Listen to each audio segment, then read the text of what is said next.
Remember the first time you used ChatGPT? You typed a question, it gave an answer, and you thought, wow, this is cool. But let's be honest, for the last 2 years, we have basically been playing with toys. Chatbots are passive. They wait for you to ask. They talk, but they don't do.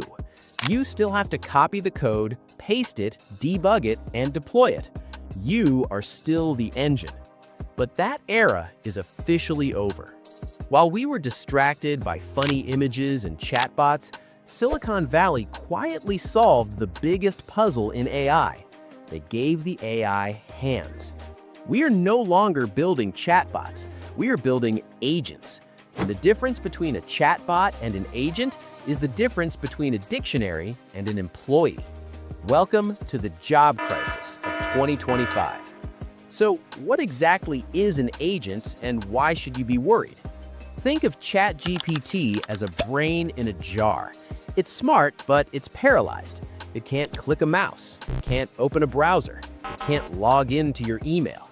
An agent is that same brain, but now it has access to your keyboard and mouse. Anthropic recently released a feature called computer use. It allows their AI, Claude, to literally look at your screen, move your cursor, click buttons, and type text, just like a human. You can tell it, go to Amazon, find a gift for my wife under $50, buy it, and log the expense in my spreadsheet. And then you take your hands off the keyboard. You watch the cursor move. You watch the tabs open. You watch the purchase happen. The AI isn't just telling you how to buy it, it is doing the work. This brings us to the uncomfortable truth, the economy. Right now, companies hire millions of junior employees, junior coders, junior marketers, junior data analysts. Their job is to take instructions and execute simple tasks. But let's do the math. A junior developer in the US costs about $80,000 a year. They need sleep, they need health insurance, they complain about coffee, and they work maybe 6 hours a day. Now look at an AI agent like Devin, the AI software engineer. Devin costs a fraction of that. Devin doesn't sleep, Devin doesn't take lunch breaks, and Devin doesn't make human errors.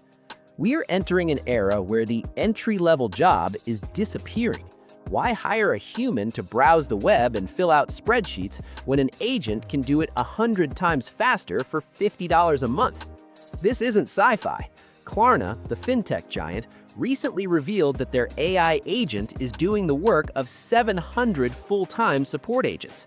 That is 700 jobs gone, replaced by code. Now, before you panic and throw your computer out the window, there is a flip side. This technology doesn't just destroy jobs, it changes them. In the past, to build a software company, you needed a team of 10 people, a designer, a coder, a QA tester, a marketer. In the AI era, one person can run that entire company. You become the manager. You tell the design agent to make a logo. You tell the coding agent to build the app. You tell the marketing agent to run ads.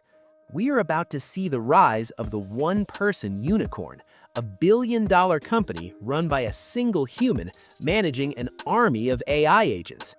The question is, are you ready to be the manager, or are you the one being managed? Okay, let's pump the brakes for a second. Is everyone getting fired tomorrow? No. Because agents have a fatal flaw. They're fragile. If a website changes its layout, the agent gets confused. If an API breaks, the agent gets stuck in a loop. Sometimes they hallucinate and delete the wrong file.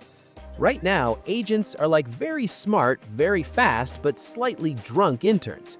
You can't trust them with the nuclear codes yet. You still need a human in the loop to check their work. But here's the scary part. They're getting sober, fast. Every update, they get more reliable. Every day, the cost goes down. The window of human necessity is closing. The shift from chatbot to agent is the most important moment in AI history. It marks the moment AI stopped being a tool we used and started being a worker we hire. My advice? Don't be the guy trying to compete with the agent.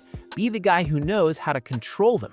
Learn to build workflows. Learn to chain agents together. Become the architect, not the bricklayer. Because the agents are coming and they don't want your chat history. they want your job. What do you think? Would you trust an AI agent to do your job? Let me know in the comments. And to understand who is powering these agents, watch our video on the NVIDIA monopoly right here. Thanks for watching. This is AI Insider.